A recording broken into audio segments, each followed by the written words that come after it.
So hey everyone, and welcome to my last review of Fate Kaleid line of Prisma Illya. Well, for now at least, because right now the only thing we can do is to wait for a new season to pop up, which I hope will be soon, because honestly, I've been missing watching Fate Kaleid, because been watching it for every day for quite a while have really made me like, if it's weird when I don't watch it. So I was asked to do a little bit of a final review of Fate Kaleid until, well, more seasons pop up and all of that. And depending how long that can be, it kinda suck. So, where to start?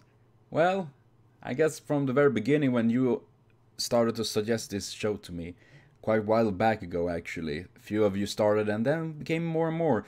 And when people said it was magical girls, you know, I was just imagining Fate Kaleid to be pretty much, you know, fluff and filler. Nothing really serious, not super connected to the Fate universe, so to speak, but rather just taking the characters of Fate and put them in a different setting, etc, etc. And I thought it would be something like that. But oh boy, was I wrong about that. Really wrong. One thing I really enjoyed with this show was to see the characters' development, especially Illya and Miyu. Miyu in particular did really develop over this time, and the longer you got into the show, the more episodes and season, and then watching the movie, of course, in the end, it revealed so much, and you literally felt like mind blown, because now you realize what they were talking about, how Miyu acted like she did, etc, etc, and I thought that was like, yikes, that is one way to make all the puzzle pieces go together. One thing I really love with this is how it definitely follow with the characters of the franchise. We have like Shiro, Kirei, Illya, Irisvale, and we're seeing all of these characters in a different what it could have been setting, so to say. And I freakishly enjoy that, to see all of these characters all together, and surprised how well the story actually is. I mean, first it took me a while to actually realize how deep and serious things actually are in this, because you're all the time like, okay, cute magical girls and all that. It's nothing serious really. Then it turns really serious, and in general, I must say that I really enjoyed the story of it, the characters, the music, and the fights and things like that. It's have been a real blast watching this, and it's definitely something I would suggest to other people, especially that enjoy Fate franchise and all that. Even if you haven't watched Fate, you could watch it, of course. I think it's really cool, but if you have watched Fate, then it feels even more, because you recognize the characters and all of that, and that is something I really like, to see all of these characters. As I said, different setting, still pretty dark. Not compared to like Fate Zero, obviously. Fate Zero is like Dark Souls of manga, or, well, actually Berserk is, but you know what I mean. It's pretty dang dark and brutal. And Fate Kaleid at times felt really dark, especially when we're considering what happened with Miyu, the world she came from, her brother Shiro, and all of these things that's in general happening. Like, oh gosh, it's pretty serious things. And how Illya go through all of these, that she really just wanted to have a normal life and forced into this. I mean, they are young girls and forced into something so serious as life-death situations. I mean, no one wants to go through that. And how the bond between Illya and Miyu just grow. I think that is so sweet and so cute.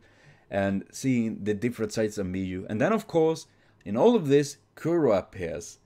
And once again, Fate in general, as many of you also mentioned, is that there is lots of parallels between the different characters and the stories in the different universes and all of that.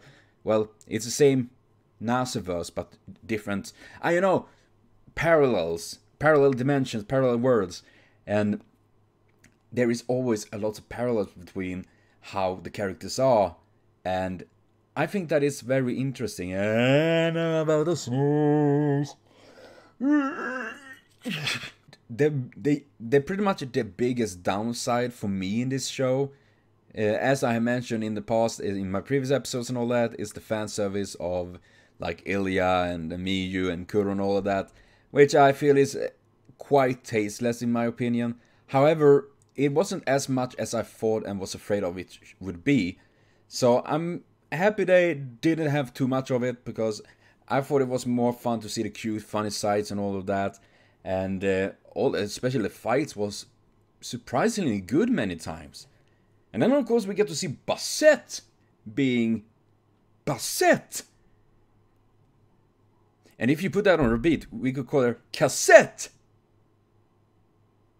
But overall, this show have been a big surprise, a positive surprise for me. I have been enjoying the characters, and in general, I mean, from the funny random little moments to the serious, pretty damn dark moments. And they've done a nice combination of it, that having these funny moments with then serious dark, how things turning more and more darker, more serious, especially when they go to like the movie that was, in my opinion, a freaking masterpiece in itself. It was outstanding and pretty fucking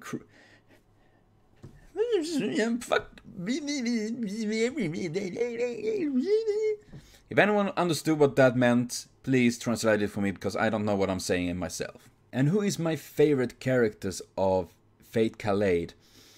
Oh gosh, it's actually pretty hard to pick, because of course I love Basset. Basset is badass. Illya, she's so cute and she's been through so much, and I still just remember in Fate's Day Night and all of that things. So I'm just so happy to see her happy, you know? Having a family and all of that, that is so sweet. And of course, Kuro is pretty fun, and how she is pretty much the opposite of Illya in most senses. And then we have Miyu, that is adorable as well. We have Rin and Luvia. We also have the butler. I don't remember his name now. What the fuck was it? Name. It wasn't Jeeves, right? No, it can't be. I don't remember his name, but I just remember he's fucking badass. Even he got his ass kicked by Basset, but then again, most people would get their ass kicked by Basset. And I thought he was one of these random characters that we barely get to see. What was it, Alistair? Was something like that. But still, I thought even could see an entire movie with him. I mean, I'm saying.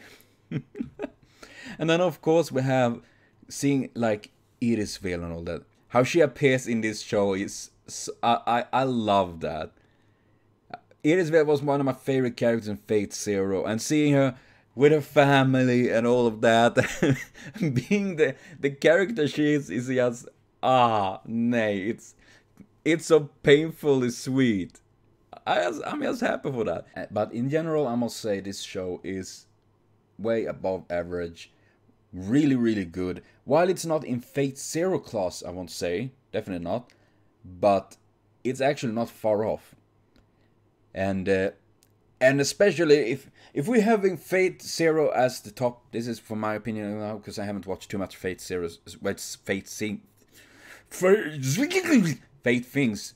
So Fate Zero have we up here, and in the bottom we have Fate Apocrypha, and then we have Unlimited Blade Works, a little bit below Fate Zero, and Fate Kaleid I would pretty much place around the same level of Unlimited Blade Works. And before people get outrageous and try to kill me for that, I base that pretty much on the entire thing of seeing all of these characters. And I know this is a different story, a bit more humoristic, a bit more lighter, still though having such dark contrast. And that is what I feel so drawn into this show, that it's showing all of this, everything looks so cute and sweet. I mean, from the moment when Illya was a little stuffed animal and got pretty much beaten as Shiro was in the visual novels, and then of course the serious fights and characters, Darius aka Julian, and all of this, I think this is an really incredible good show. And as I say, Fate's Day Night probably have is a snippet better. I mean, obviously the animation in Unlimited Blade Works is phenomenal, just in Fate Zero and all of that. And I do know that Fate Kaleid is not animated by Ufotable that did animate Fate Zero, Fate's the Night, and all of that. However, I think Silverlinks that did the animation of this did a phenomenal work with it. And the voice actors, of course, though it's really sad that the voice actor of Sapphire passed away and all of that. Make me sad. So in a scale from 0 to 10, my anime list style, Fate Apocryphal is about, I would put it 3 or 4. If I just watch it as a standalone series, it would get probably a bit better score. However, the thing is that it's not easy to watch it and not think of like Fate Zero, of course, and that is why it drags down even more in points for me. And Fate Zero was the first thing I saw related to Fate in the Naziverse, so of course that holds quite high for me. But also it's because it's a very freakishly good show. And Unlimited Blade Works, Fate Zero I put among 9 and 10, so it's very high up. Unlimited Blade Works about 8, and I would say Fate Kaleid is 7 to 8. So it's a very good show. I love it, and I'm so eagerly waiting for more of it because I want to see what's gonna happen. It left in such a cliffhanger. Oh man, they're having their meeting. Who the fuck is Tanaka? I love Tanaka, but who the fuck is she? We have so many questions. At least I have. I know there's a manga, and the manga have been stopped a bit from my understanding because the author that is doing it have been sick. So hopefully he or she gets better soon and can keep up doing such a great work. And I'm eagerly waiting for more of Fate Kaleid. So yes, this is my review for now. And when I'm completely done with Fate Kaleid, hopefully I will redo this, talk a little bit what I think have changed, if anything have changed, if it have become better or worse. We're gonna see how that's gonna go. So thank you for watching. Remember to comment, share, subscribe, and like for more. It means super much to me. So see you later on. Have a continued super great day.